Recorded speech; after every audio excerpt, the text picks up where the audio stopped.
اعوذ باللہ من الشیطان اللعین الرجیم بسم اللہ الرحمن الرحیم وبہ نستعین وہو خیر معین وصلی اللہ علی رسولہ الکریم حبیب الہ العالمین بالقاسم محمد اللہم صلی علی محمد وعلی محمد وعلی محمد وعلی آلہ الطیبین الطاہرین المعصومین سیما بقیت اللہ فی الارضین الذین اذهب اللہ عنہم الرجس وطہرہم تطہیرا اللہم صلی علی محمد وآل محمد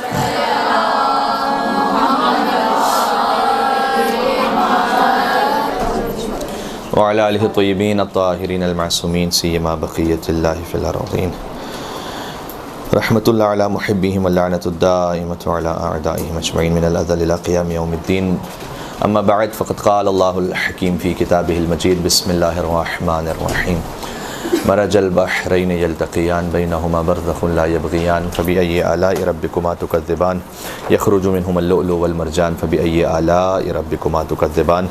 ایک اور مل کے صلوات بیت محمد وعلی محمد پر اللہم صلی علی محمد وعلی محمد۔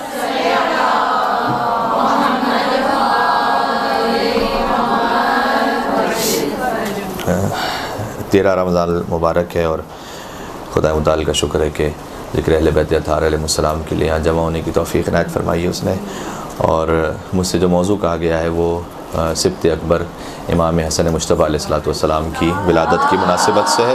اللہم صلی علی محمد وآل محمد۔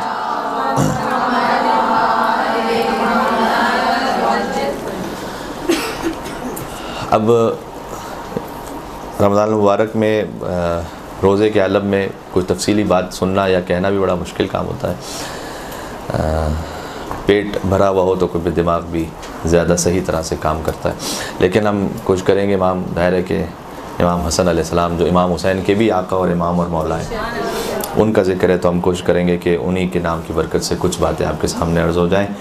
اور سورہ مبارکہ رحمان کی ہم نے مشہور آیت پڑھی ہے، اگر یہ آیات دیکھیں تو آیت نمبر 19 سے لے کر 23 تک ہے، جس کے بارے میں آپ یقیناً چونکہ مدرسے سے آپ کا تعلق ہے تو اس آیت کی جو تفسیر ہے وہ آپ تک پہنچی ہے۔ مرج البحرین یلتقیان بینہما برزخ لا یبغیان، اللہ نے دو سمندروں کو ملا دیا ہے۔ مرج البحرین یلتقیان، دو بحر واحد ہے، بحرین جو ہے نا جمع تثنیہ ہے۔ مرج البحرین یلتقیان، دو سمندر جو ہیں وہ ملاقات کر رہے ہیں، یلتقیان بینہما برزخ لا یبغیان، اور ان کے درمیان ایک بیریئر ہے، برزخ ہے کہ دونوں ایک دوسرے سے عبور نہیں کرتے۔ دو سمندر مل رہے ہیں لیکن دونوں ایک دوسرے سے عبور نہیں کرتے، اپنے اپنے مقام پر اپنی اپنی حد میں ہے۔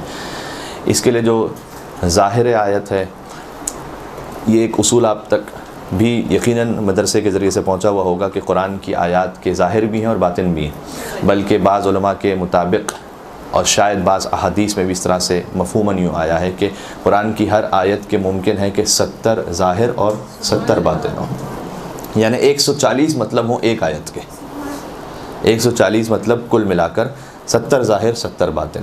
تو ظاہر میں جیسے استعینوا بالصبر والصلاۃ بہت واضح ہے، نماز سے اور صبر سے مدد حاصل کرو۔ اب صبر اس کا ایک ظاہر بھی ہے، لیکن حدیث میں آیا کہ صبر سے مراد یہاں روزہ ہے، تو صبر کا جو ایک باطن ہے وہ روزہ، یہ ایک باطن ہے، ضروری نہیں کہ فقط یہی ایک باطن ہو بلکہ اس سے اور بھی بطون ہے اس کے۔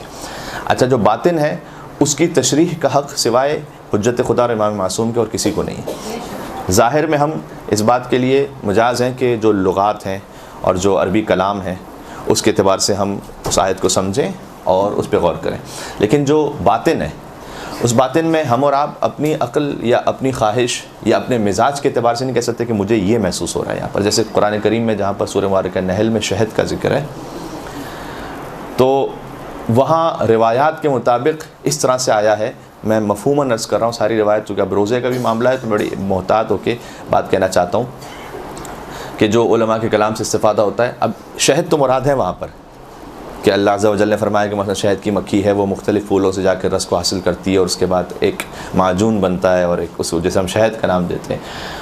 اس شہد سے مراد علی ابن ابی طالب علیہ السلام ہے۔ اللہم صلی علی محمد وعلی محمد محمد وعلی محمد۔ واضح ہو رہا ہے؟ اب یہ جو باطن ہے اس کو سوائے احادیث معصوم کے آپ درک نہیں کر سکتے. یعنی یہ نہیں ہو سکتا کہ ہمارے مزاج کے مطابق اس طرح سے، تو پھر قرآن ہر ایک اپنے اپنے مزاج کے مطابق باطن بناتا رہے گا. تو ایک ویسے ہی علوم قرآن کا ایک اصول ہے کہ قرآن میں جتنی بھی باطنی باتیں ہوں گی وہ سب کی سب احادیث سے ہونی چاہیے، اور وہ بھی اتھینٹک، وہ احادیث جو کم سے کم سنت قطعیہ اور قرآن کی دیگر آیات سے ٹکرا نہ رہی ہوں. تو ایک باقاعدہ علم ہے یہ. اچھا، مرج البحرین یلتقیان، اس کا ایک ظاہر ہے، دو سمندر ہیں جو ملاقات کر رہے ہیں. بینہما برزخ لا یبغیان، ان کے درمیان ایک برزخ، ایک بیریئر ہے کہ دونوں ایک دوسرے سے عبور نہیں کرتے. اس کا ظاہر مثال کے طور پر گلف آف الاسکا میں جہاں پر اٹلانٹک اوشین اور پیسیفک اوشین جو ہے وہ مل رہے ہیں، آپ گوگل پہ جا کے سرچ کریں گے تو 2 rivers which can't meet کر کے آپ سرچ کریں گے تو آپ کو مل جائے گا اس کی تصویریں بھی، کہ 2 دریا ہیں جن کا رنگ بھی تھوڑا سا مختلف ہے، کیونکہ ایک جو ہے وہ کچھ لائٹ ویٹ ہے، ایک زیادہ پانی کا جو وزن ہے وہ زیادہ ہے، اس کی نمکینی کی وجہ سے اور اس کی مٹھاس کی وجہ سے. اور اس طرح سے اللہ نے اسے رکھا ہے کہ 2 سمندر ہیں، ساتھ ساتھ ہیں لیکن ملتے نہیں ہیں دونوں کا پانی آپس میں. اللہ کی قدرت ہے. اور پھر فرمایا فبأي آلاء ربكما تكذبان، تو تم دونوں اپنے رب کی کون کون سی نعمتوں کو جھٹلاؤ گے. ان دونوں سے مراد یہاں پر ظاہر جن و انس ہے. اللہ نے بار بار جن و انس سے کہا ہے کہ تم جن و انس اللہ کی کون کون سی نعمتوں کو جھٹلاؤ گے. باطن اس کا ایک اور بھی ہے جو اشارتاً میں عرض کر دیتا ہوں کہ امام علیہ السلام سے پوچھا گیا، صادق علیہ محمد امام جعفر صادق علیہ الصلوۃ والسلام سے، اللہم صلی علی محمد وعلی محمد،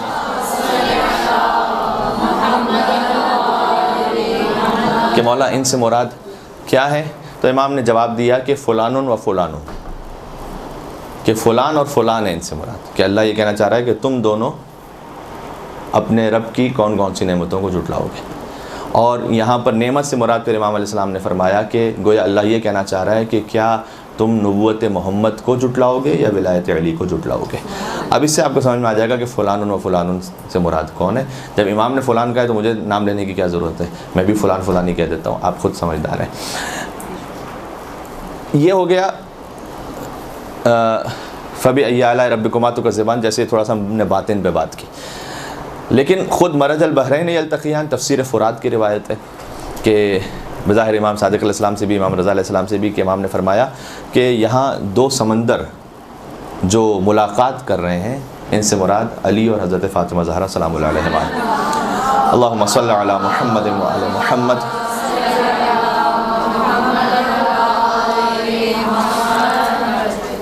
یہ علم اور عظمت و عصمت کے 2 سمندر ہیں کہ جو مل رہے ہیں، اللہ نے جنہیں ملایا ہے. مرج البحرین یلتقیان، یہ وہ ازدواج ہے کہ جس کا اہتمام اللہ نے کیا ہے.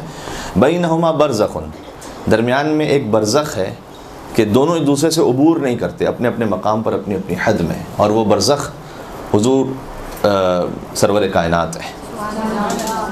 حدیث کے مطابق حضور سرور کائنات. اللہم صلی علی محمد وعلی محمد. کتنا خوبصورت ہے، آپ دیکھیں کہ 2 سمندر علی و زہرا سلام اللہ علیہما، اور برزخ درمیان میں رسول اللہ صلی اللہ علیہ وآلہ وسلم. اللہم صلی علی محمد وعلی محمد. اور پھر وہ جب پہلے ہم نے حدیث سنا ہے، اب آپ اس کو شاید زیادہ ریلیٹ کر پائیں گے کہ علم اور عصمت کے 2 سمندر، یعنی پھر سے میں نام لیتا ہوں، مولا کائنات اور سیدہ کونین، درمیان میں برزخ رسول اللہ، اور پھر تم دونوں اپنے رب کی کون کون سی نعمتوں کو جھٹلاؤ گے. یہاں سے اب یہ بالکل ریلیٹ بھی ہو جاتی ہے بات کہ تم فلان و فلان اپنے رب کی کون کون سی نعمتوں کو جھٹلاؤ گے. بات واضح ہو رہی ہے کہ میں کیا عرض کرنا چاہ رہا ہوں. یہ خانوادہ پنجتن کا ذکر ہے اس پوری ان آیات میں. بہت بہترین ہے، بہت خوبصورت ہے یہ. تو یہ مجالس کا بھی اچھا موضوع بن سکتا ہے. جو ذاکرہ ہیں انہیں مجالس کے لیے بھی جو کوئی موضوع چاہیے ہوتا ہے، تو میرے خیال میں یہ سورہ رحمان کی آیت نمبر 19 آیت نمبر 23 تک بڑا بہترین موضوع ہے پنجتن پاک کے لیے، اس لیے کہ مکمل پنجتن پاک کا ذکر ہے اس میں. مولا کائنات کا ذکر، سید کونین کا ذکر، برزخ رسول اللہ، اب امام حسن امام حسین علیہ السلام. یخرج منہم اللؤلؤ والمرجان. ہمارا موضوع ہے ولادت امام حسین علیہ السلام پر ہے، تو اس بنیاد پر یخرج منہم اللؤلؤ والمرجان، کہ یہ جو سمندر اللہ نے ملائے ہیں، ان سمندروں سے لؤلؤ اور مرجان خارج ہوتے ہیں. کہ لؤلؤ سے مراد امام حسن علیہ السلام ہے، مرجان سے مراد امام حسین علیہ السلام ہے. روایات کی روشنی میں لؤلؤ کہتے ہیں سبز پتھر کو، سبز موتی کو، اور مرجان کہتے ہیں سرخ موتی کو. خود بخود تطبیق بھی ہو رہی ہے. اور فبأي آلاء ربكما تكذبان، تو تم دونوں اپنے رب کی کون کون سی نعمتوں کو جھٹلاؤ گے. یعنی اس میں تولا بھی ہے، اس میں تورا بھی ہے. بہت بہترین ہے یہ آیات سارے ملا کر. ایک اور صلوات بھی دیے گا فجر پاک کی ذات پر. اللہم صلی علی محمد وعلی محمد.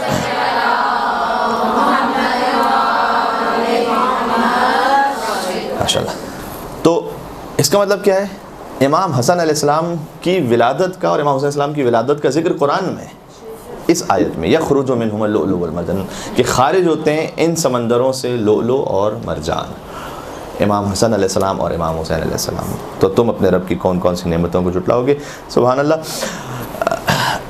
اہل بیت علیہ السلام کا ہم ذکر جو اس شان کے ساتھ، اس ارادت کے ساتھ کرتے ہیں، اس کی وجہ بہت ساری وجوہات میں سے ایک یہ ہے کہ یہ اللہ کا خاص احسان ہے ہم پر. زیارت جامع کبیرہ کی روشنی میں خلقکم اللہ انوارا. زیارت جامع کبیرہ اگر معرفت اہل بیت علیہ السلام کی کوئی زینے طے کرنا چاہتا ہے تو ممکن نہیں ہے کہ زیارت جامع کبیرہ کے بغیر وہ اہل بیت علیہ السلام کی معرفت تک پہنچ سکے. اس لیے زیارت جامع کبیرہ کو اپنے روٹین میں رکھنا چاہیے. اس کا ترجمہ اتنی مرتبہ پڑھنا چاہیے کہ ہمیں پتہ چل جائے کہ کس لفظ سے اور کس جملے سے کیا مراد ہے. جو عربی پر وارد ہیں انہیں ترجمے کی انشاءاللہ ضرورت نہیں رہے گی، لیکن ویسے یہ کہ زیارت جامع کبیرہ کے الفاظ سے آشنائی ہونی چاہیے ہماری. جیسے الحمدللہ حدیث قصہ کے الفاظ سے آشنائی آپ کی. اگر حدیث قصہ بھی کسی کو یاد نہ بھی ہو لیکن حدیث قصہ پڑھی جائے تو آپ میں سے تقریباً سبھی ساتھ ساتھ پڑھتے رہیں گے اس کے. کیوں؟ اس لیے کہ حدیث قصہ آپ نے اتنی مرتبہ سنی اور پڑھی ہے کہ ان الفاظ سے آشنائی ہے آپ کی. آپ کے گوشت و خون میں وہ الفاظ ملے ہوئے ہیں.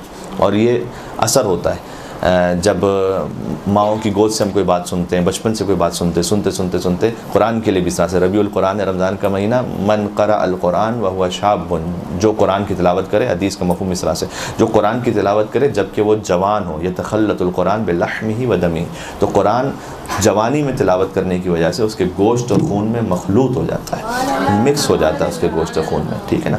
جیسے کہ دعائے ندبہ میں سرکار ختمی مرتبت کا وہ قول نقل ہے کہ والایمان مخالط لحمک ودمک ما خالط لحمی ودمی. اے علی، ایمان آپ کے گوشت اور خون میں ایسے مخلوط ہو چکا ہے، مکس ہو چکا ہے یا بلینڈ ہو چکا ہے، کما خالط لحمی ودمی، جیسے میرے گوشت اور خون میں مل چکا ہے. تو ایمان جو ہے نا ان کے گوشت و خون میں ملا ہوا ہے اہل بیت علیہ السلام کی. اس طرح سے ہم سے کہا گیا کہ جو قرآن جوانی میں پڑھنے کا عادی ہو جائے تو قرآن اس کے گوشت خون میں مل جائے گا. اور یہ ہم مثال دیکھتے ہیں ان حدیث قصہ اور اس طرح سے جتنے بھی ہمارے پاس متون پہنچے ہیں جو ہم بچپن سے پڑھنے کے عادی ہیں تو ہمارے گوشت خون میں ملے ہوئے ہیں وہ. اس طرح سے زیارت جامع کبیرہ کو بھی ایسا ہی ہونا چاہیے. میں سمجھتا ہوں کہ بہت اہم اہل بیت علیہ السلام کی معرفت کے اس میں زینے طے ہوتے ہیں. تو اس زیارت جامع کبیرہ میں امید ہے کہ آپ جانتے ہیں کہ زیارت جامع کبیرہ کس امام نے تعلیم دی ہے. 10ویں امام، امام علی النقی علیہ السلام پر. ان کے نام پر بھی ایک صلوات بھیجیے گا. اللہم صلی علی محمد وآل محمد.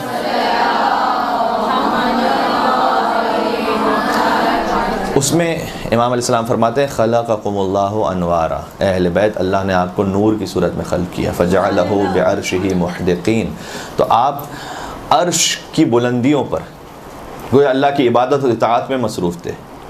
آپ کا جو نور تھا فجعلہ بعرشہ محدقین، عرش کے چاروں طرف تھے آپ، اس کے اطراف میں. حتی من علینا بکم. سبحان اللہ. یہ بات ہے کہ ہم امام حسن علیہ السلام کی ولادت کا جشن ہم یہاں کیوں منا رہے ہیں، کیوں ہم اتنے ذوق و شوق سے ان کا ذکر کرنا چاہتے ہیں، سننا چاہتے ہیں. اس لیے کہ امام فرما رہے حتی من علینا بکم، آپ تو وہاں نوری شکل میں تھے، آپ کو ضرورت بھی نہیں تھی کہ آپ دنیا میں تشریف لائیں. آپ دنیا میں تشریف لائیں، آپ کا جو مقام ہے، دنیا تو پس جگہ ہے، تو آپ اپنی وجہ سے دنیا میں نہیں آئے. حتی من علینا بکم، یہاں تک کہ اللہ نے ہم پر یہ احسان کیا.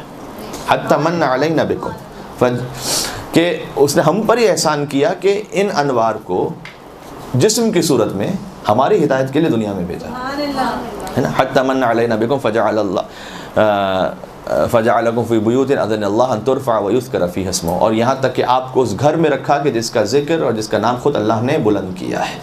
تو اس مقام، تو ہم پر احسان ہے، اللہ کا احسان ہے. لہذا اس احسان کے شکرانے کے طور پر ہم ذکر کرنا چاہتے ہیں، ان کا ذکر سننا چاہتے ہیں. اسے قرآن کی آیت سے بھی ملائیے گا جو سورہ آل عمران کی آیت ہے، آیت نمبر 164 ہے. لقد من اللہ علی المؤمنین اذ بعث فیہم رسولا من انفسہم یتلو علیہم آیاتہ ویزکیہم ویعلمہم الکتاب والحکمہ وان کانوا من قبل لفی ضلال مبین. یہ سورہ جمعہ میں بھی اس طرح سے آیت ہے. سورہ جمعہ میں جو شروع ہوتی ہے آیت وہ اس طرح سے ہے کہ هو الذی بعث فی الامیین رسولا منہم. اور سورہ آل عمران کی جو آیت ہے لقد من اللہ علی المؤمنین، اللہ کا احسان ہے مومنین پر کہ اس نے مومنین کے درمیان ایک رسول کو بھیجا. تو اللہ نے حضور کی تشریف آوری کو بھی احسان کے طور پر بیان کیا. زیارت جامع کبیرہ میں تمام اہل بیت کی تشریف آوری کو احسان کے طور پر بیان کیا گیا. تو ہم اس احسان کا شکر بجا لاتے ہیں جب ہم یہ ذکر کر رہے ہوتے ہیں. تو ایک بات یہ بھی آپ کے ذہن میں رہ جائے انشاءاللہ سے. اور ایک بڑی لطیف روایت ہے, کتاب ہے 100 منقبہ یعنی 100 منقبتیں, صحیح, تقریباً آج سے 1000 سال پرانی کتاب ہے, یعنی 4 صدی ہجری میں لکھی ہوئی کتاب ہے, اور ابن شاہزان قمی نے اس کتاب کو لکھا ہے. تو اس کتاب میں یہ روایت ہے بڑی لطیف. اس کا میں تھوڑا سا آپ کو تمہید بنا لوں تاکہ شاید آپ اس کو اور لطف کے ساتھ سماعت فرما سکیں. وہ روایت اس طرح سے ہے کہ پنجتن پاک میں سے حضور نے ایک ایک کو یوں تعبیر کیا کہ مثلاً اگر حلم مجسم ہو کر کسی انسانی صورت میں ہوتا تو وہ کون سی ہستی ہوتی ہے.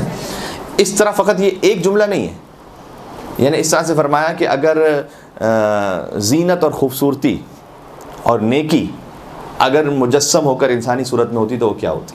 اس طرح سے وہ روایت حضور نے بیان فرمائی. تو بہت خوبصورت ہے. میں یہ روایت تقریباً یہ جملہ تو آپ تک پہنچا وہی, آپ نے خود ہی بیان کیا اس کو, لیکن میں پوری روایت آپ کو سناتا ہوں. عبد الرحمن ابن عوف سے رسول اللہ نے کہا صلی اللہ علیہ وآلہ وسلم کہ اللہم صلی علی محمد وآل محمد محمد وآل محمد. فرمایا یا عبد الرحمن, اے عبد الرحمن, انتم اصحابی, تم میرے صحابہ میں سے ہو, وعلی بن ابی طالب منی, لیکن علی بن ابی طالب مجھ سے ہے, وانا من علی, اور میں علی سے ہوں. یعنی یہ پہلے تو فرق بتایا حضور نے کہ تم اور ہو, علی اور ہے. فمن قاسہ بغیرہ فقط جفانی, تو بس اگر اس کے علاوہ اگر کوئی علی کو قیاس کرے, سبحان اللہ, یعنی اگر اس مقام کے علاوہ کچھ اور علی کو سمجھنے کی کوشش کرے کہ جیسے علی بھی باقی اصحاب کی طرح سے ہیں, جبکہ علی فرمایا کہ مجھ سے ہیں. یہ کبھی کبھار آپ ایک جملہ کہتے ہیں لیکن کبھی آپ ایک کانٹیکسٹ اور ایک سیکوینس میں کہتے ہیں, اس کی بات کچھ اور ہوتی ہے, ٹھیک ہے. تو حضور نے پہلے جو کانٹیکسٹ اور سیکوینس بنایا وہ بھی بڑا اہم ہے. کہ تم اصحاب ہو لیکن علی مجھ سے ہے. اگر ڈائریکٹ کہتے کہ علی مجھ سے ہے تو شاید وہ شدت نہ آتی فرق کی کہ جو حضور واضح طور پر ڈفرینشیٹ کر کے بتا رہے ہیں کہ دیکھو تم اور ہو اور علی اور ہے, تم سب اور ہو. تو کہ تم اصحاب میں سے ہو, علی مجھ سے ہے, میں علی سے ہوں, اور جو اس کے علاوہ علی کو سمجھنے کی کوشش کرے, یعنی اپنے جیسا کو سمجھنے کی کوشش کرے, فقط جفانی, اس نے مجھ پر ظلم کیا, علی پر نہیں, اس نے تو سب سے پہلے تو مجھ پر ظلم کیا اس نے. فمن جفانی فقط آزانی, اور جس نے مجھ پر ظلم کیا اس نے مجھے اذیت پہنچائی. ومن آزانی فعلیہ لعنت ربی, کتنا سخت جملہ, اور جس نے مجھے اذیت پہنچائی اس پر میرے رب کی لعنت ہے. یا عبد الرحمن, ان اللہ تعالی انزل علیہ کتابا مبینہ, اللہ نے مجھ پر کتاب نازل کی, قرآن. یہ بھی بہت خوبصورت ہے. وَأَمَرَنِي أَنْ أُبَيِّنَ لِلنَّاسِ, اور اللہ نے مجھے حکم کیا ہے کہ میں لوگوں کو اس کتاب کو بیان کروں, اس کی تفسیر, اس کی تشریح. سب کے لیے مجھے حکم دیا گیا ہے کہ میں بیان کروں. ما خلا علی ابن ابی طالب, اللہ نے سوائے علی ابن ابی طالب کے مجھے سب کے لیے حکم دیا ہے کہ میں اس قرآن کو بیان کروں. یہ کیا بتا رہا ہے؟ یعنی اللہ یہ کہنا چاہ رہا ہے کہ علی کو بیان کرنے کی ضرورت نہیں ہے, باقی سب کو بیان کیجئے سوائے علی ابن ابی طالب کے. انشاءاللہ پہنچ گئے بات تک. فَإِنَّهُ, سبحان اللہ سبحان اللہ, فَإِنَّهُ يُسْتَغْنَى عَنِ الْبَيَانِ, اس لیے کہ وہ میری تفسیر اور بیان سے بے نیاز اور مستغنی ہے. ایک مل کے صلوات اور بھیجیے گا محمد وآل محمد, اللہم صلی اللہ.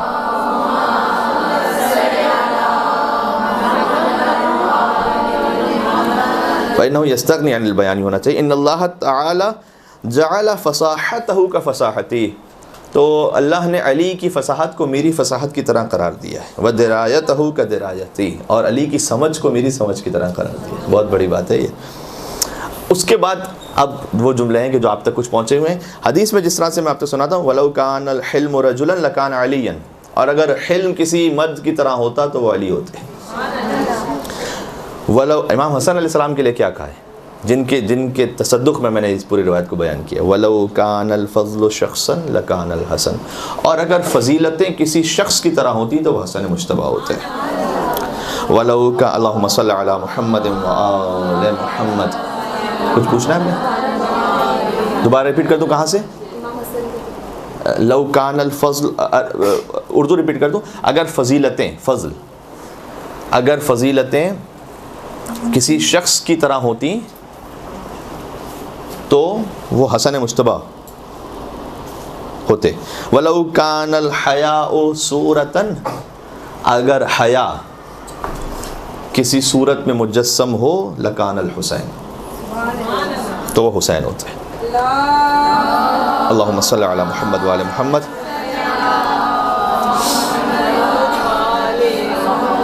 وَلَوْ كَانَ الْحُسْنُ هَيْئَةً لَكَانَتْ فاطمہ. سبحان اللہ. اور اگر حسن، یعنی حسن سے مراد یہاں پر خوبی ہے، خیر، اگر وہ کسی ہیئت میں ہوتا تو فاطمہ زہرا ہوتی. لکانت فاطمہ سلام اللہ علیہا. اللہم صلی علی محمد وعلی محمد. بیوی کے لیے ایک اور جملہ استعمال کیا ہے، خاص توجہ کیجیے گا، پھر سے میں کہتا ہوں تاکہ اس کی اہمیت سمجھ میں آ سکے. فرمایا اگر حلم کسی مرد کی طرح ہوتا تو وہ علی ہوتے، اگر فضل کوئی شخصیت میں ہوتا تو حسن ہوتے، اگر حیا صورت میں ہوتا، اگر حیا کسی صورت میں ہوتی تو وہ حسین، اور اگر کوئی حسن، جمال، نیکی، خوبی کسی ہیئت کی شکل میں آ جائے تو وہ فاطمہ زہرا. کسی میں جملہ نہیں کا جو آگے بی بی کے لے کا بل ہی اعظم، بلکہ فاطمہ اس سے بھی بلند ہوتی. اللہم صلی علی محمد. سبحان اللہ.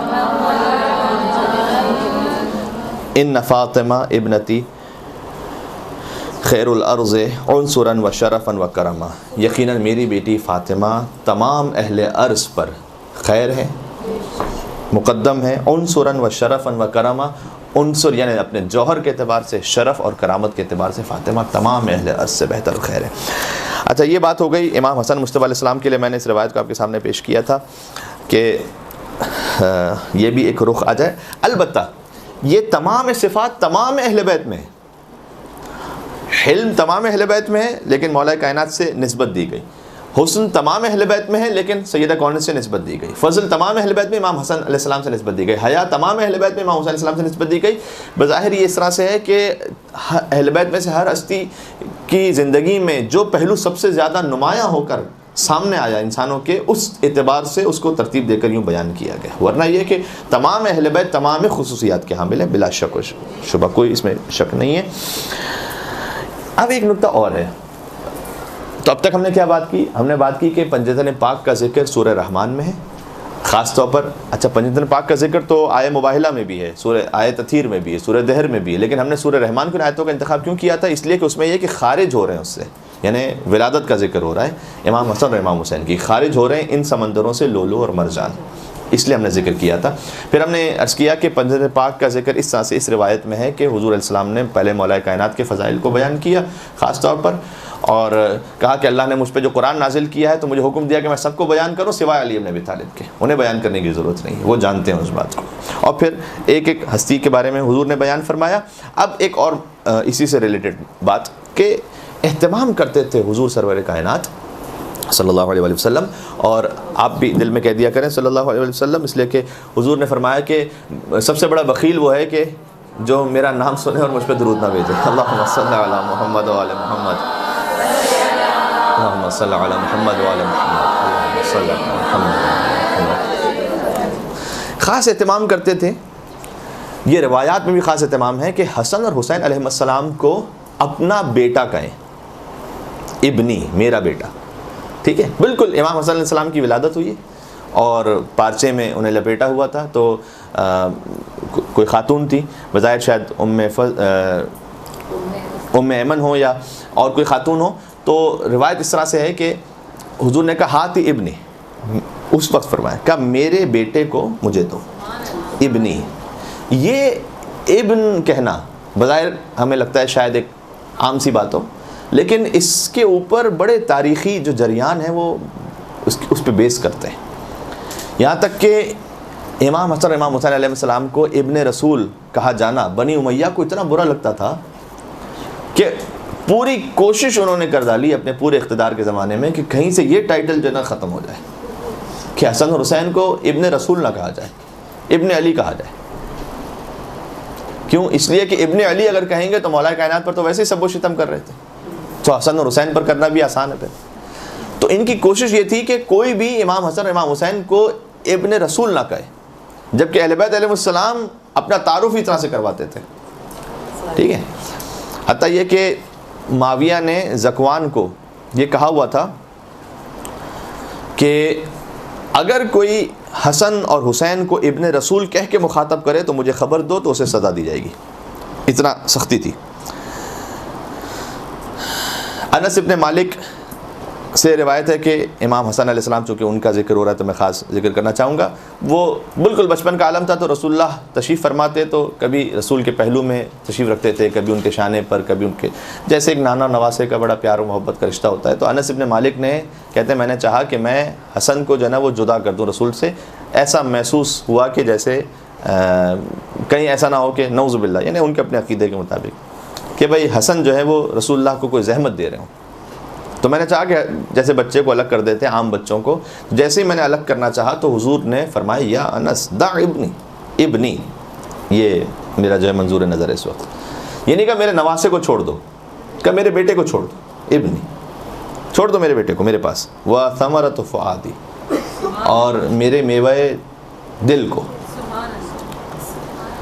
اولاد کو پھل سے تعبیر کیا گیا ہے روایات میں بھی، اور اس طرح سے بھی جیسے وہ جو مشہور آیت ہے کہ وَلَنَبْلُوَنَّكُمْ بِشَيْءٍ مِّنَ الْخَوْفِ وَالْجُوعِ وَنَقْصٍ مِّنَ الْأَمْوَالِ وَالْأَنفُسِ وَالثَّمَرَاتِ. یہاں بھی ثمرات سے بعض علماء نے کہا ہے کہ یہاں پر اولاد ہے مراد، پھل سے مراد یہاں پر اولاد ہے، کہ اللہ جو ہے وہ امتحان لے گا یقیناً تمہارا مال کے ذریعے سے، نفسوں کی کمی کے ذریعے سے، اور پھلوں کی کمی سے مراد یہاں پر بعض علماء نے لکھا ہے کہ اولاد کے ذریعے سے اللہ ہے. تو پھل ہے، پھل جو ہے درخت کا پتہ دیتی ہے، ٹھیک ہے، اچھا پھل اچھے درخت کا پتہ دیتا ہے. تو آپ اولاد سے والدین تک پہنچتے ہیں، نیچرل ہے بڑا، یہ صحیح ہے.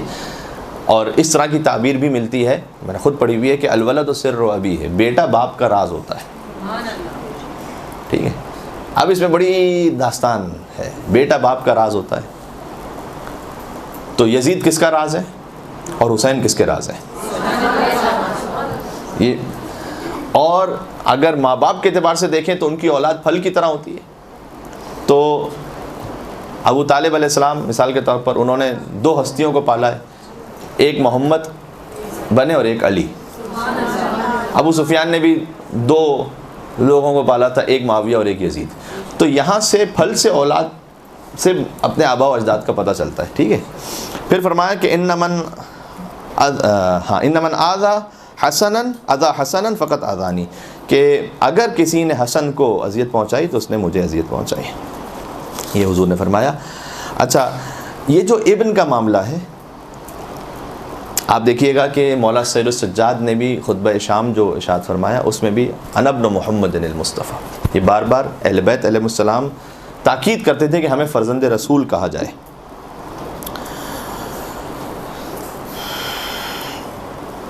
سبحان اللہ.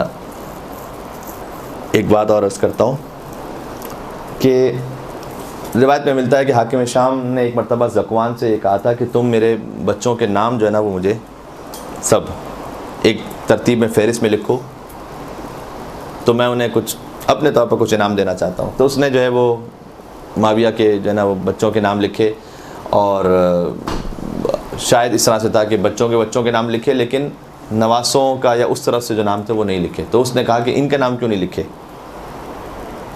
تو اس نے کہا کہ آپ ہی نے تو کہا تھا کہ حسن اور حسین جو ہے وہ فرزند رسول نہیں ہے، تو چونکہ جو نواسے جو ہے نا اگر وہ اولاد میں سے نہیں ہوتے تو میں نے آپ کے بھی اس میں نام نہیں لکھے. اس طرح سے اس نے تنبیہ کرنا چاہی تھی. تو اس وقت بڑی دربار میں شرمندگی ہوئی تھی اسے. حجاج ابن یوسف، اچھا اس سے آپ کو سمجھ میں آتا ہے کہ باقاعدہ یہ کوئی ایک کا دکھا واقعات نہیں ہے، یہ ایک پلان اسٹریٹجی تھی کہ بھائی انہیں کسی طریقے سے فرزند رسول نہ کہا جائے. حجاج ابن یوسف کے زمانے میں 3 سے 4 واقعات ہیں کم سے کم، غور کیجیے گا. سعید ابن جبیر کے ساتھ بھی ایک واقعہ، یحییٰ ابن یعمر کے ساتھ بھی واقعہ ہے کہ جس میں حجاج کے ساتھ باقاعدہ مناظرہ ہوا کہ تم حسن اور حسین کو فرزند رسول کیوں کہتے ہو؟ اس لیے کہ وہ بیٹی کے بیٹے ہیں، بیٹے کے بیٹے نہیں ہیں، تو تم کیوں کہتے ہو حسن اور حسین فرزند رسول ہیں؟ اس پہ باقاعدہ مناظرے ہو چکے ہیں، اور آپ تک یہ بات یا تو آپ نے خود پڑھی بھی ہوگی یا تک پہنچی ہے یقیناً یہ بات. یحییٰ ابن یعمر کا میں آپ کو سنا دیتا ہوں مختصراً. یہ کہ زنجیروں میں جکڑے ہوئے تھے اور انہیں لایا گیا، اور حجاج نے کہا تھا کہ تم شیعہ حضرات، شیعہ میں اپنی طرف سے کہہ رہا ہوں، یعنی کہ تم اہل بیت علیہ السلام کے جو محب ہو، تم یہ کہتے ہو کہ حسن اور حسین ذریت رسول ہیں. یہ کیسے ممکن ہے؟ اس لیے کہ وہ بیٹی سے ان کی جو اولاد ہے وہ ہے. اگر بیٹے سے ہوتی تو میں سمجھتا کہ ذریت میں سے ہے. نسل میں بیٹی کی جو اولاد ہوتی ہے وہ نسل میں نہیں ہوتی انسان کے, وہ تو پھر ان کی نسل میں ہوتی ہے کہ جن کے یہاں پر وہ اولاد ہوئی ہے. تو اس وقت یحییٰ ابن یعمر نے سورہ انعام کی ان آیتوں کو پڑھا تھا. سورہ انعام کا میں آپ کو آیت نمبر بھی بتا دوں تاکہ آپ نوٹ کرنا چاہیں تو آپ کے پاس رہ جائے. میرے خیال میں 164 تھا, میرے ذہن سے اس وقت نکل گیا, لکھا نہیں. بہرحال چلے میں اگر دیکھتا ہوں یہاں پر کچھ آ گیا تو میں بتاؤں گا آپ کو. سورہ انعام فرمایا کہ ومن ذریتی, ہاں آیت تو مجھے ذہن میں, ومن ذریتہ داؤد و سلیمان. فرمایا کہ نوح علیہ السلام کی ذریت اور نسل میں سے ہیں کون؟ داؤد اور سلیمان. و ایوب و یوسف و موسیٰ و ہارون. تھوڑا سا اس کو سماعت فرما لیجیے گا, انشاءاللہ کام کی بات ہوگی آپ کے لیے. فرمایا کہ نوح کی ذریت میں سے ہیں داؤد اور سلیمان, و ایوب و یوسف و موسیٰ و ہارون. اور ایوب اور یوسف اور موسیٰ اور ہارون یہ تمام انبیاء کی نسل سے ہیں؟ نوح علیہ السلام کی نسل سے. وَكَذَلِكَ نَجْزِي الْمُحْسِنِينَ وَزَكَرِيَّا وَيَحْيَىٰ وَعِيسَىٰ وَإِلْيَاسَ. اور زکریا اور یحییٰ اور عیسیٰ اور الیاس, یہ کون آیت پڑھ رہے ہیں؟ یحییٰ ابن یعمر پڑھ رہے ہیں حجاج ابن یوسف کے سامنے, کیا ثابت کرنے کے لیے؟ حسن اور حسین فرزند رسول ہیں. اب آپ غور کیجیے گا, یہ جو پوری آیت ہے اس کا بظاہر تعلق نہیں بنتا, لیکن جو وہی جس کے قرآن جس کے گوشت و خون میں مخلوط ہو چکا ہو وہ پھر قرآن سے ایسے استفادہ کرنے کی صلاحیت رکھتا ہے. تو نوح علیہ السلام کی نسل سے ہیں داؤد و سلیمان و موسیٰ و ایوب و یوسف اور ہارون اور زکریا و یحییٰ و عیسیٰ و الیاس کل من الصالحین. یہ سب ہمارے صالح بندے تھے. ان میں سے حضرت عیسیٰ علیہ السلام بتاؤ کہ کیسے حضرت نوح علیہ السلام کی نسل سے ہیں. اگر فقط باپ ہی سے تعلق ہے نسل کا تو حضرت عیسیٰ علیہ السلام تو بغیر باپ کی دنیا میں تشریف لائے. اس کا مطلب عیسیٰ ابن مریم, تو حضرت مریم کے ذریعے سے وہ نسل حضرت نوح میں سے. یعنی قرآن کے مطابق یہ ہے کہ اگر نسل خاتون کے ذریعے چلنا چاہے تو اس طرح سے ممکن ہے. یہ قرآنی مثال ہے. اب میں اپنے الفاظ میں کہہ رہا ہوں کہ گویا جب کئی صدیوں کے فاصلے سے حضرت عیسیٰ علیہ السلام مریم کے ذریعے سے, حضرت مریم سلام اللہ علیہ ان کے ذریعے سے فرزند حضرت نوح اور حضرت ابراہیم ہو سکتے ہیں, تو حسن اور حسین بغیر کسی فاصلے کے حضرت فاطمہ زہرا کے ذریعے سے فرزند محمد مصطفیٰ صلی اللہ علیہ وسلم کیوں نہیں ہو سکتے؟ اللہم صلی علی محمد و علی محمد. یہاں تک کہ بات اور آگے بڑھاتے ہیں, یہاں تک کہ اس کے اثرات اس خاطر ہے کہ ہمیشہ امام حسن امام حسین علیہ السلام کا ذکر آپ کیجئے تو فرزند رسول کہہ کے ذکر کیجئے. یہ اہل بیت علیہ السلام کو پسند تھا, وہ تاکید کرتے تھے. ٹھیک ہے, دشمن چاہتا تھا یہ کہ ختم ہو جائے, اس لیے میں کہہ رہا ہوں کہ ہمیں چاہیے کہ ہم اس کو اور زیادہ بیان کریں. دشمن یہ چاہتا تھا کہ یہ ختم ہو جائے. اس خاطر ہے کہ بظاہر کہ آپ زیارات میں دیکھیں تو السلام علیکم یا ابا عبداللہ کے بعد پھر پہلا جملہ کیا ہے؟ السلام علیکم یا ابن رسول اللہ. اتنی تاکید ہے اس پر کہ ابا عبداللہ کے بعد جو پہلے ہی جملہ ہم کہتے ہیں السلام علیکم یا ابا عبداللہ, السلام علیکم یا ابن رسول, اس کی تاکید ہے. دشمن یہ چاہتا تھا کہ نہ کہا جائے انہیں فرزند رسول. ہم اہل بیت علیہ السلام کے حکم کے مطابق انہیں فرزند رسول کہتے ہیں, اور حکم ہے کہ کہا جائے فرزند رسول. غور فرما رہے ہیں آپ, بہت اہم ہے یہ. اور یہاں تک کہ اس کے اثرات بنی عباس کے زمانے تک بھی نظر آئے. وہ مشہور بات کہ ہارون رشید نے آ کر یہ کوشش کی کہ اپنا تعلق قبر رسول کے سامنے جوڑے رسول اللہ سے. ہارون رشید جو ہے نا وہ خلفۂ بنی عباس کس کی ضروریت سے ہیں؟ عباس ابن عبد المطلب نا, ٹھیک ہے نا, تو اسی لیے تو انہیں خلفۂ بنی عباس کہا جاتا ہے نا. تو وہاں پر اب عباس ابن عبد المطلب حضور کے چچا ہیں, تو یہ جو بنی عباس ہیں ان کا تعلق بن جاتا ہے حضور سے. تو السلام علیکم یا رسول اللہ, اس کے بعد کہا السلام علیکم یا ابن العم. مجمع تھا بہت. اس زمانے کا جو میڈیا تھا وہ یہی تھا نا. تو اگر بادشاہ ایک بات کہہ رہا ہے سب کے سامنے تو یہ پروپوگیشن ہے, تبلیغ ہے, کہ گویا ظاہر کرنا چاہ رہا ہے کہ ہمارا تعلق ہے ان سے. السلام علیکم یا ابن العم, کہا اے ہمارے چچا کے بیٹے آپ پر سلام ہو. اب اگر ایک عام انسان ہے تو وہ تو سمجھے گا کہ اہل بیت تو یہی ہے نا, چچا کے بیٹے ہیں, ان کا گھر کا تعلق ہے ان سے, تو اے ہمارے چچا کے بیٹے آپ پر سلام ہو. امام کاظم علیہ السلام وہاں موجود تھے. اللہم صلی علی محمد و علی محمد.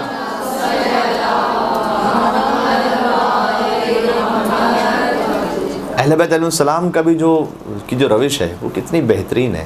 ایک جملے میں اس پوری بات یعنی کو ختم بھی کر دیتے ہیں جو اس نے کہی ہو, اور اپنی بات کو ثابت بھی کر دیتے ہیں. اس نے کہا السلام علیکم یا رسول اللہ، السلام علیکم یا ابن العم۔ امام علیہ السلام آگے بڑھے اور کہا السلام علیکم یا رسول اللہ، السلام علیکم یا ابتا، اے میرے بابا آپ پر سلام ہو۔ چچا کا بیٹا ہونا اور ہے، اور باپ اور بیٹا ہونا اور ہے، باپ اور اولاد کا جو رشتہ ہے۔ السلام علیکم یا ابتا، جو کہ بعض جگہوں پر اس طرح سے لکھا ہوا ہے کہ پھر قبر رسول سے آواز آئی کہ وعلیک السلام، اے میرے فرزند تم پر سلام ہو، ابنی کہہ کر مخاطب کیا کہ اے میرے بیٹے تم پر سلام ہو، ویا حجت اللہ علی خلق، اور اے مخلوقات پر اللہ کی حجت تم پر سلام ہو۔ تو ایک بڑی اہم بات یہ ہے کہ امام حسین علیہ السلام انہیں فرزند رسول کہا جائے۔ آیہ مباہلہ میں تو بہت ہی واضح ہے فرزند رسول کہا جانا، اور یہ انشاءاللہ اب تک بات پہنچ گئی۔ اچھا، کتنا وقت رہ گیا ہے؟ اللہم صلی علی محمد وآل محمد۔ اگر آپ اجازت دیں تو اسی طرح سے اسی ترتیب میں ایک بات کو بھی بیان کر دوں۔ حتیٰ امیر المومنین کا لفظ، یہ جو امیر المومنین کا لفظ ہے یہ بھی ہم کبھی کوتاہی کرتے ہیں۔ مولا کائنات کا ذکر کبھی کبھی پوری مجلس میں کر دیتے ہیں اور امیر المومنین کا لفظ نہیں بولتے۔ امیر المومنین کا لفظ مخصوص ہے علی ابن ابی طالب سے، مخصوص ہے۔ حتیٰ یہ کہ جب کسی صحابی نے امام صادق کو امیر المومنین کہا تو امام نے منع کر دیا تھا۔ روایت میں امام صادق جو خود امیر المومنین کا لہو ہیں اور اپنے زمانے کی حجتیں، جب ان سے امیر المومنین کا کہنا یہ فقط میرے جد علی ابن ابی طالب کے لیے۔ تو امیر المومنین اسی طرح سے یہ چاہتے تھے کہ امیر المومنین کا جو لقب ہے وہ مولا کائنات سے ختم کر دیا جائے اور عام کر دیا۔ اس خاطر ہے کہ آپ تاریخ میں جا کے دیکھیے تو دوسری خلافت میں کہا جانے لگا اس خلیفہ کو امیر المومنین، خود اس نے چاہا کہ مجھے کہیں لوگ، اور امیر المومنین، اور اس کے بعد تو اتنا یہ عام ہو گیا کہ پھر بعد میں تمام خلفاء بنی عباس کو امیر المومنین کہہ کے مخاطب کرتے تھے، نعوذ باللہ من ذالک۔ لیکن ہمارا کام یہ ہونا چاہیے کہ جب مولا کائنات کا ذکر کریں تو امیر المومنین کا نام لیں باقاعدہ، یہ کہہ کر ذکر کریں، ٹھیک ہے۔ تو پھر معاملہ ان کے یہ ہوا کہ بھائی جو بھی حکومت پہ پہنچ گیا وہ امیر المومنین ہے، یہ ایک آفت ہے حکومت کا معاملہ۔ مثلا جو ہے وہ آپ دیکھیے گا کہ صحیح بخاری، صحیح مسلم، سنن ترمذی، سیاہ ستہ جو 6 بڑی کتابیں ہیں عامہ کی، ان میں سے کم 4 میں یا بظاہر شاید 5 میں یہ حدیث اس طرح سے تھوڑے الفاظ کے فرق کے ساتھ موجود ہے کہ من بعدی 12 خلیفتاً یا امیراً، کہ میرے بعد 12 امام ہوں گے یا 12 خلیفہ ہوں گے۔ یہ بہت تاکید کے ساتھ ہے، حتیٰ یہ کہ ابو حاتم ایک ہیں جنہوں نے ترمذی کی شرح لکھی ہے، وہ اب اس حدیث کی آپ کیا تفسیر کریں گے کہ بھئی میرے بعد 12 امام ہیں یا 12 خلیفہ ہیں یا 12 وزیر ہیں یا 12 امیر ہیں، کیا کریں گے اس کی؟ تو ابو حاتم شارح ترمذی جو ہیں وہ کہتے ہیں کہ ٹوٹل جنت 40 خلیفہ ہیں رسول اللہ کے بعد، اگر خلفاء راشدین کو ملا اور آگے تک ملا ہے تو ٹوٹل 40 آئیں۔ پھر کہتے ہیں کہ کیا کروں میں ان میں سے کس 12 کو لوں؟ ترتیب کے شروع کے 12 کو لوں تو اس میں یزید بھی ہے، کیسے لوں؟ اور اگر درمیان سے کچھ اچھوں کو نکالوں تو وہ کہتے ہیں 5-6 سے زیادہ شامل نہیں ہوتے ان کے اپنے مطابق، معیار کے مطابق، جس میں انہوں نے خلفاء راشدین کو بھی شامل کیا اور پھر درمیان میں عمر بن عبدالعزیز کو شامل کیا کہ اس کے علاوہ میری سمجھ میں نہیں آتا۔ پھر آخر میں لکھا ان لا افہم ھذا الحدیث، میں اس حدیث کو نہیں سمجھ سکتا کہ کیا ہے۔ تو یہ بھی بڑی زبردست حدیث ہے جو سوال کرنے کے لیے کم سے کم بڑی بہترین ہے کہ بھئی آپ یہ بتائیے کہ یہ 12 خلیفہ کون سے ہیں کہ جن کا ذکر آپ کی کتابوں میں ہے۔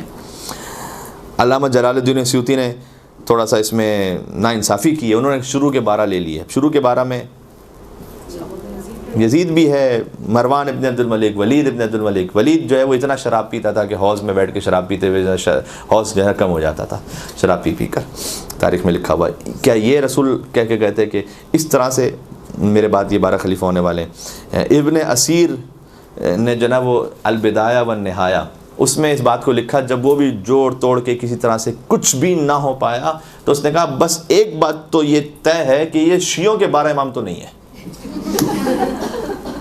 بھوک کی انتہا دیں گے کہ کچھ بھی آپ اس کی تفسیر کرتے ہیں، بس میں یہ کہنا چاہتا ہوں کہ یہ شیعوں کے 12 امام نہیں ہے۔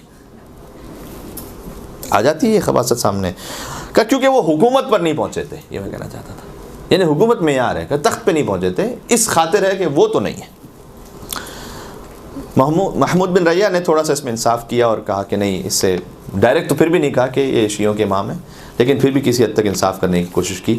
آخر میں حاشیے میں لکھا کہ ہاں بظاہر لگتا یہ ہے کہ یہ وہی امام ہے کہ جو شیعہ حضرات کہتے ہیں. تو خیر اللہ کا شکر ہے کہ اس نے ہمیں نصیب فرمائے الحمدللہ. اچھا اب میں اور عرض کرنا چاہتا ہوں، اس میں ایک صلوات بھیجے گا تو میں تھوڑا سا اور بات آگے بڑھاتا ہوں. اللہم صلی علی محمد و آل محمد. اب امام حسن علیہ السلام کے کچھ اخلاق اور ان کے علمی کمالات پر تھوڑی سی بات کر لیتے ہیں اور اختتام کرتے ہیں. ہاں سورہ انعام کی جو میں نے آپ کو آیت سنا رہا تھا نا، وہ آیت نمبر 84 اور 85 تھی. ہاں میں دیکھ رہا تھا کہ کہیں لکھی ہے میں نے 84 اور 85، جس میں حضرت نوح کی ذریت کا ذکر ہے کہ داؤد اور سلیمان اور موسیٰ اور تمام یہ حضرت نوح علیہ السلام کی نسل سے ہیں. ٹھیک ہے. مسجد میں ایک شخص آیا. اب امام حسن علیہ السلام کے بارے میں کچھ روایات. مسجد میں ایک شخص آیا، کئی حلقے بنے ہوئے تھے جس میں بحث ہو رہی تھی مختلف. وہ گیا، اس نے سورہ مبارک بروج والسماء ذات البروج، ٹھیک ہے، والیوم الموعود وشاہد ومشہود، اس پر اس نے کہا کہ یہ شاہد اور مشہود، شاہد گواہ، مشہود جس کو گواہ بنایا جائے اور جب گواہ بنایا جائے. اس سے مراد کیا ہے؟ پہلے حلقے سے جا کے پوچھا تو شاہد اور مشہود سے مراد کیا ہے؟ تو اس نے کہا کہ ایک نے کہا روز عرفہ ہے شاہد، عید قربان ہے مشہود. دوسرے حلقے میں پہنچے، کہا کہ برعکس کر دیا، شاہد عید قربان، روز عرفہ ہے مشہود. امام حسن علیہ السلام تشریف فرماتے ہیں. امام حسن علیہ السلام نے کہا شاہد سے مراد رسول اللہ ہے، مشہود سے مراد قیامت کا دن ہے. کا دلیل کیا ہے آپ کے پاس؟ امام حسن علیہ السلام، اس سے بڑا ایک نقطہ بھی سامنے آتا ہے، اس لیے میں اس روایت کو پیش کر رہا ہوں. آپ نے ایک سنا ہوگا تفسیر قرآن بالقرآن، قرآن کے ذریعے سے ہی قرآن کی تفسیر کرنا. یہ اہل بیت علیہ السلام کا کمال تھا اور ان کا ملکہ تھا، اور انہوں نے اس بات کی تعلیم دی ہے کہ قرآن کے ذریعے سے قرآن کی تفسیر کیسے ہوتی ہے. اس وقت امام علیہ السلام نے سورہ فتح کی آیت پڑھی کہ انا ارسلناک شاہدا ومبشرا ونذیرا، کہ اے رسول ہم نے آپ کو شاہد بنا کر بھیجا ہے اور مبشر اور نذیر بنا کے بھیجا ہے. تو اللہ نے سورہ فتح میں رسول اللہ کو شاہد کہا ہے. اور پھر سورہ ہود کی آیت پڑھی، آیت نمبر 103، وذالک یوم مشہود. اللہ نے قرآن میں قیامت کو جو مختلف نام ہیں ان میں سے ایک نام یوم مشہود ہے، کہ جس کے بارے میں اور جس موقع پر گواہی دی جائے گی. تو مشہود کہا ہے قیامت کو، شاہد کہا ہے رسول اللہ کو، لہٰذا وشاہد و مشہود سے مراد رسول اللہ ہے، روز قیامت ہے. تو اس وقت اس عربی نے یہ کہا کہ اللہ اعلم حیث یجعل رسالتہ، خدا خوب جانتا ہے کہ اپنی رسالت کو کس خاندان میں رکھنا ہے اسے. تو یہ آیت جو ہے وہ کئی مرتبہ پڑھی جاتی تھی اہل بیت کے سامنے. جب اہل بیت علیہ السلام اپنے علم اور فضل کا اس طرح سے اظہار فرماتے تھے تو سامنے سے وہ آیت پڑھتے تھے لوگ جو بھی آتے تھے کہ اللہ اعلم حیث یجعل رسالتہ. سبحان اللہ. ایک دو اور مختلف باتیں، اس سے ہم انشاءاللہ درس بھی حاصل کر سکتے ہیں اور اچھا ہے یہ بہت. امام حسن علیہ السلام، ان کا دسترخوان معروف ہے، ان کا لباس بھی بڑا باوقار اور متمول لباس ہوتا تھا. اس سے یہ سمجھ میں آتا ہے کہ ہم فقط اہل بیت علیہ السلام کے لیے یہ سمجھ رہے ہوتے ہیں کہ بہت ہی ہمیشہ فقیرانہ زندگی ہی گزاری. ایسا نہیں ہے. حالات اور موقع کے اعتبار سے امام صادق علیہ السلام کے لیے بھی ملتا ہے، امام حسن علیہ السلام کے لیے ملتا ہے. اس طرح سے انہوں نے اپنے اپنے موقع اور حالات کے اعتبار سے زندگی گزاری. امام صادق علیہ السلام کا جو مشہور واقعہ ہے کہ انہوں نے اچھا لباس پہنا ہوا تھا، اور ایک سفیان ثوری جو ایک جعلی صوفی تھا. صوفیزم جو ہے وہ دیکھنے میں اور سننے میں بڑا اچھا لگتا ہے لیکن بڑا خطرناک ہے. اس سے بڑے ہوشیار رہیں. کئی تعلیمات ان کی اہل بیت علیہ السلام سے بہت دور ہیں. عربی میں صوفیوں کے نام لینا چاہتا ہے، بڑے انسپائر ہو، ہمارے بھی کچھ لوگ بڑے انسپائر ہو جاتے ہیں. تو اس میں احتیاط کریں. ہر وہ تعلیم کے جو اہل بیت علیہ السلام کے در سے ملے بس وہ حق ہے. کلامکم نور، زیارت جامع کبیرہ، آپ کا کلام نور ہے. والحق معکم وفیکم ومنکم والیکم، حق آپ کے ساتھ ہے، آپ کی طرف ہے، آپ ہی سے شروع ہوتا ہے، آپ ہی کی طرف پلٹ کر ختم ہوتا ہے. لہٰذا حق مکمل اہل بیت علیہ السلام کے پاس ہے. جو کچھ ان کے علاوہ اور ہٹ کر ہے وہ دل کو بھلا کتنا اچھا لگ رہا ہو، ذہن و دماغ میں بڑا سننے میں بڑا اچھا لگ رہا ہو، لیکن وہ حق نہیں ہے. پھر وہ کچھ اور سب کچھ ہو سکتا ہے، وہ حق نہیں ہو سکتا. تو خیال رکھیں اس بات کا. تو سفیان ثوری اس نے جو ہے وہ ایک کھردرا سا بڑا سخت لباس پہنا ہوا تھا، گرمی بھی تھی اور ایسے چبھنے والا لباس. تو اس نے امام صادق علیہ السلام پر نعوذ باللہ طنز کیا. کہا یہ میں کیا دیکھ رہا ہوں، رسول کی اولادوں میں سے ایک اولاد آپ ہیں، فرزند رسول ہیں، اور آپ نے اس طرح سے ایک بڑا اچھا لباس پہنا ہوا ہے. یہ آپ نے دنیا داری کیوں اختیار کر لی ہے؟ امام علیہ السلام نے جواب دیا کہ میں اللہ کی نعمتوں کو حلال سے استعمال کر کے، یہ مفہوم ہے، اس کا شکر ادا کرنا چاہتا ہوں. اور اس کے بعد امام علیہ السلام نے جو ان کا اچھا سا جو لباس تھا اس سے لباس کی آستین کو الٹا، اس طرح سے الٹا ہے مثلا امام بلا تشبیہ، تو اندر کھردرا لباس تھا جو کسی کو نظر نہیں آ رہا تھا۔ امام نے کہا کہ یہ میں نے اپنے نفس کے لیے پہنا ہے اندر، یہ اللہ کی نعمت کے اظہار کے لیے پہنا ہے اوپر۔ اور اس کے بعد امام علیہ السلام اس کی طرف آگے بڑھے تو وہ کچھ پیچھے ہٹنے لگا، اور امام نے پھر اس کا ہاتھ پکڑا اور اس کی آستین کو الٹا، تو اس میں اندر نرم اور ملائم لباس تھا۔ اور امام علیہ السلام نے کہا کہ وہ تو نے اپنے نفس کے آرام کے لیے پہنا اور یہ اوپر دکھاوے کے لیے پہنا ہے، ٹھیک ہے۔ تو ائمہ علیہ السلام ان کی زندگی میں اس طرح سے ملتا ہے کہ ایک کانسیپٹ ہمارا بن جاتا ہے کہ بھائی ہمیشہ فقر و تنگ دستی ہی کی زندگی گزری ہوگی، اس طرح ضروری نہیں ہے۔ تو اللہ نے اگر آپ کو حلال سے دیا ہے، حلال کے ذریعے سے اس کو خرچ کریں اور مومنین کی خدمت میں بھی، لیکن اللہ کی اس نعمت کو استفادہ کریں، اس میں کوئی حرج نہیں۔ ہاں اسراف نہیں ہونا چاہیے، نمود و نمائش ریاکاری نہیں ہونی چاہیے، لیکن ایک باوقار اچھی طریقے سے اپنی زندگی گزاری اچھی بات ہے۔ تو غور کیجیے گا، تو امام حسن علیہ السلام نے لباس پہنا تھا۔ اچھا یہاں سے ایک اور روایت ذہن میں آئی، ایک شخص آیا تھا جو بظاہر یہودی تھا، امام حسن علیہ السلام کے پاس آیا اور وہ بہت زیادہ تنگ دست تھا۔ تو اس نے کہا کہ آپ یہ فرماتے ہیں کہ آپ کے جد نے یہ کہا ہے کہ الدنیا سجن للمومن و جنت للکافر، دنیا مومن کے لیے قید خانہ ہے، کافر کے لیے جنت ہے۔ تو یہاں آپ تو بڑی آرام سے زندگی گزار رہے ہیں، یہاں تو ایسا لگ رہا ہے آپ کے لیے جنت ہے اور میرے لیے قید خانہ ہے۔ کیوں؟ اس لیے کہ میں تو بہت مشکل میں زندگی گزار رہا ہوں۔ تو امام حسن علیہ السلام نے جواب دیا کہ اگر اللہ تجھے پتہ چل جائے کہ اللہ نے میرے لیے جنت میں کیا مقام رکھا ہوا ہے، تو یہاں کتنی بھی اچھی زندگی گزار لو تجھے یہ قید خانہ محسوس ہوگا میرے لیے۔ اور اگر تجھے یہ پتہ چل جائے کہ تیرے کفر کی وجہ سے اللہ نے کیا عذاب رکھا ہوا ہے وہاں پر، تو یہاں کتنی سخت زندگی گزار لے تجھے جنت محسوس ہوگی اس عذاب کے مقابلے میں، صحیح۔ اور ہمارے تو ہو سکتا ہے کہ ایک مومن بہت آرام دہ زندگی میں ہو، تب بھی اس کا جو اصل مقام ہے اس کے اعتبار سے تو یہ قید خانہ ہے۔ تو یہ قلبی کیفیت کا نام ہوتا ہے، جو زہد ہے ترک دنیا، یہ قلبی کیفیت کا نام ہوتا ہے۔ کسی کے پاس بہت کچھ بھی ہوتا ہے تب بھی دنیا سے بے نیاز ہوتا ہے، ہم نے دیکھے ایسے لوگ، ماشاءاللہ بہت کچھ اللہ نے عطا کیا ہے لیکن دل بے نیاز ہے۔ اور کچھ ایسے بھی ہوتے ہیں جن کے پاس بظاہر کم ہے لیکن دنیا کی لالچ بہت زیادہ ہے اندر۔ زیادہ یا کم ہونے سے یہ معیار نہیں ہے زہد کا یا حرص کا، ٹھیک ہے، یہ ایک ایٹیٹیوڈ کا نام ہے، مائنڈ سیٹ کا نام ہے، کیسے آپ دیکھتے ہیں، کیسے دنیا کو پہ غور کرتے ہیں۔ اچھا امام حسن علیہ السلام نے تو مناسب لباس ایک اچھا پہنا ہوا تھا باوقار، تو ان فی کا کبرا، یہ کسی نے امام سے کہا اس میں آپ نے تو تکبر کیا ہوا ہے، آپ نے تکبر کیا ہوا ہے اتنا اس طرح سے لباس پہن کر۔ امام علیہ السلام نے جواب دیا ان فی عزت، ان فی عزت، اس میں میرے لیے عزت ہے، تکبر نہیں ہے، عزت ہے۔ عزت اور تکبر میں کیا فرق ہے؟ بڑی باریک لائن ہے یہ، کوئی بتا سکے عزت تکبر میں کیا فرق ہے؟ ایک کوئی کہے کہ بھائی میں باعزت ہوں اس لیے میں لباس پہن رہا ہوں، اور ایک مرتبہ ہو کہ نہیں تکبر میں یہ پہنا ہوا ہے۔ شاید اس کو اس طرح سے بیان کیا جا سکے کہ عزت جو ہے وہ خدا دیتا ہے، تکبر خود انسان کرتا ہے، یہ ایک جملے میں فرق ہے، ٹھیک ہے۔ ایک مل کے صلوات بھیجیے گا امام حسن علیہ السلام کی طرف، اللہم صلی علی سبحان اللہ۔ اچھا مجھے یہاں سے ایک چینل پر بھی جانا ہے، اس لیے میرے پاس وقت محدود ہے، تو میں کوئی بہت زیادہ لمبی بات نہیں کر پاؤں گا، بات کو سمیٹتے ہیں۔ من کان یرید العزۃ فللہ العزۃ جمیعا، جو عزت کا ارادہ کرے، اللہ نے قرآن میں کہا تو عزت اللہ کے لیے، اللہ کے پاس عزت اللہ دیتا ہے، حقیقی عزت تو اللہ۔ انسان جو خود بناتا ہے وہ غرور تکبر ہوتا ہے، اپنے القاب بڑے بڑے لگانا، پروٹوکول کی بڑی خواہش ہونا، اور اس سے نفس کی کیفیت ایسی ہو جانا کہ جیسے کوئی بہت بڑے صاحب بن گئے۔ یہ ساری وہ باتیں ہیں کہ جو خود کی ہوئی انسان کی، اور یہ تکبر ہے۔ جو حقیقی عزت ہے وہ اللہ کی طرف سے نصیب ہوتی ہے، پھر چاہے وہ اس کے پاس دنیا ہو کہ نہ ہو، وہ عزت ہے اللہ کے پاس۔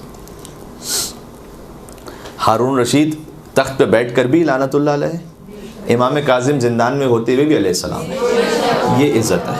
اللہم صلی علی محمد وعلی محمد۔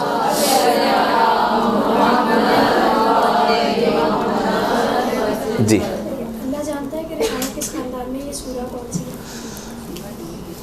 آیت ہے؟ یہ مجھے اجازت دے دیں کہ میں آپ کو دیکھ کے بالکل بتانے کی کوشش کرتا ہوں۔ ایک صلوات بھیجیے گا تو میں دیکھ لیتا ہوں جب تک۔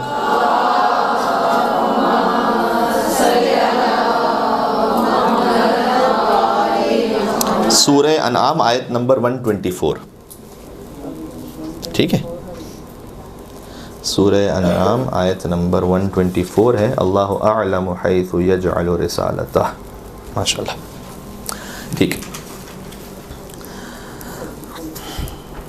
ایک اور بڑی لطیف گفتگو ہے امام حسن علیہ السلام سے متعلق. بات کو یہاں سمیٹتے ہیں, جس پر ہم شاید آپ کے معافی ضمیر میں تو ہے وہ پہلے سے, لیکن اس پر ہم اتنا زیادہ سوچتے نہیں, اس پہ اتنا زیادہ بات نہیں کرتے. مجھے بڑا اچھا لگا جب ایک بات میرے ذہن میں آئی. وہ امام حسن اور امام حسین علیہ السلام کا تقریباً 47 سال کا ساتھ رہا ہے, 47 ایئرس, دو بھائیوں کا.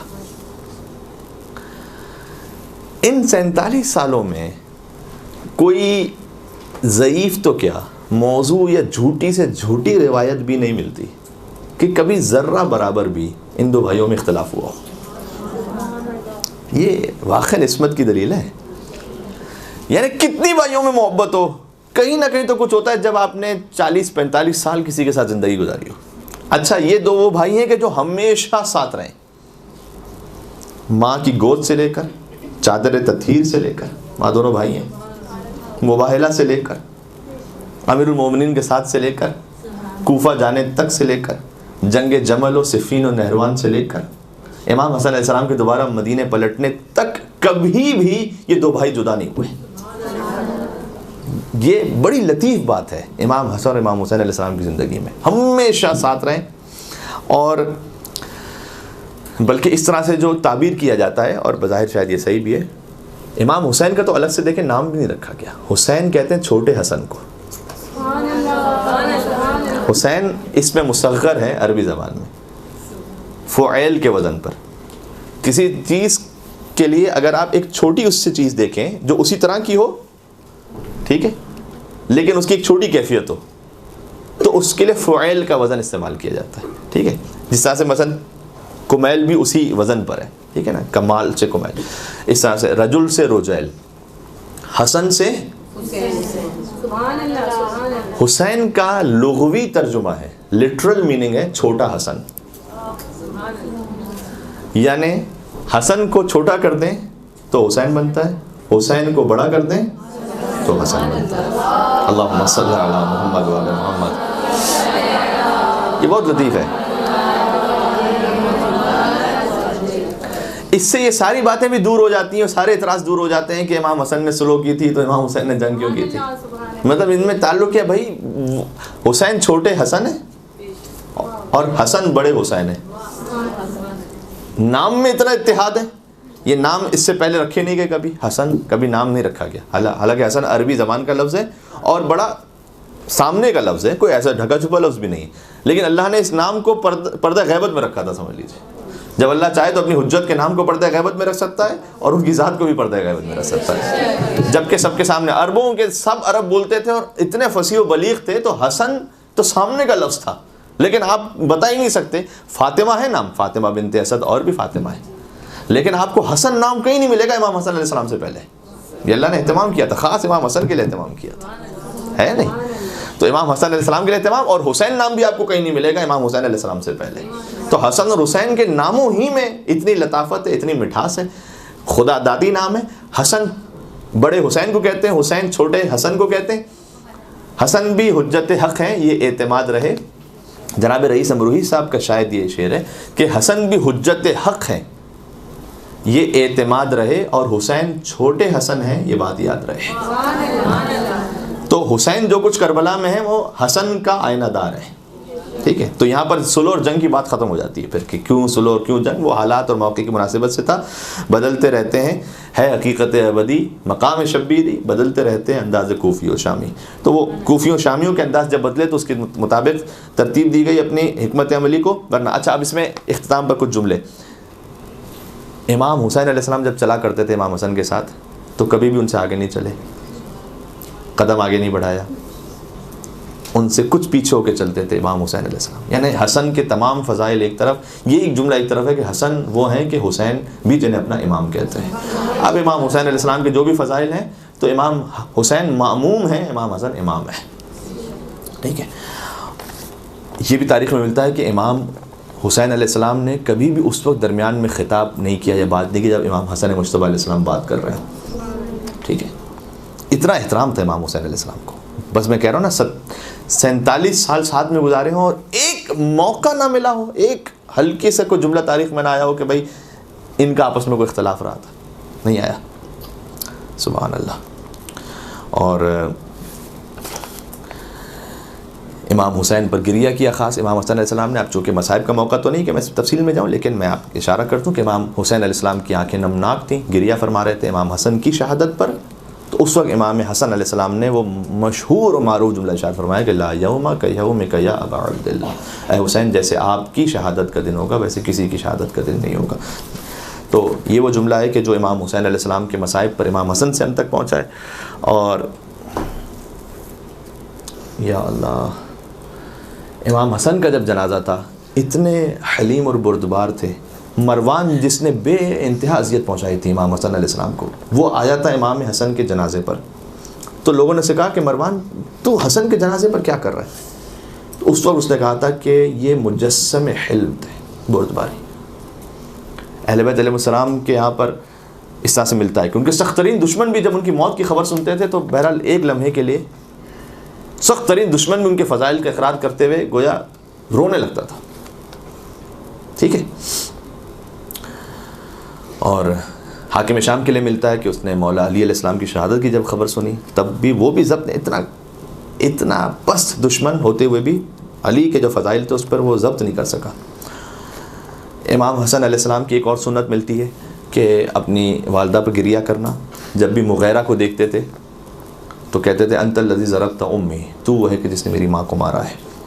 اور امام حسن علیہ السلام گریہ فرماتے تھے. مولا علی کی شہادت چونکہ رمضان المبارک میں, اس لیے میں جملہ عرض کروں کہ مولا علی کی شہادت کے بعد فوراً امام حسن علیہ السلام منبر پر جب آئے تھے تو فرمایا کہ آج کے دن دنیا سے وہ چلا گیا کہ جس کی مثال نہ کبھی ماضی میں ملی تھی نہ کبھی مستقبل میں مل سکے گی. امام حسن علیہ السلام نے اپنے بابا مولا کائنات کے لیے کہا. امام حسن علیہ السلام کے لیے تاریخ میں لکھا ہوا علیہ سیما الانبیاء وعظمت الملوک, ان کے چہرے پر انبیاء کی خصوصیات تھیں, ان کی شان میں بادشاہوں جیسی ہیبت تھی. یہ امام حسن علیہ السلام کی حیات طیبہ کے کچھ پہلو ہیں جو ہم عرض کرنا چاہتے تھے آپ کی خدمت میں, اور جتنا ہو سکا مولا کا شکر ہے. آپ حضرات انشاءاللہ امام حسن علیہ السلام کے لیے ہم سب ان کی شفاعت میں شامل حال رہیں اور ان کی زیارت ہمیں نصیب ہو سکے جنت البقیع میں, اور ان کی قبریں مسمار ہیں اہل بیت علیہ السلام کی. تو ان قبروں کو مسمار کرنے والے جلد سے جلد اپنے انجام تک پہنچے انشاءاللہ. امام حسن علیہ السلام کے لیے میں چند اشعار پڑھ کے اختتام کرتا ہوں. ہیں مدحت حسن کے عنوان نئے نئے, بہت سارے عنوان ہیں, ہم نے چند اس پہ بات کی ہے, کم علمی کی وجہ سے بھی اور وقت بھی کم تھا. اور امام حسن علیہ السلام کی شخصیت پر تو پھر قرآن ہو تو وہ جو بات کر سکے, اور اہل بیت اطہار علیہ السلام. ہیں مدحت حسن کے عنوان نئے نئے, لاؤں کہاں سے لفظوں کے قرآن نئے نئے. اور جھولا جھلاؤں پیار کروں نوکری کروں, جھولا جھلاؤں پیار کروں نوکری کروں.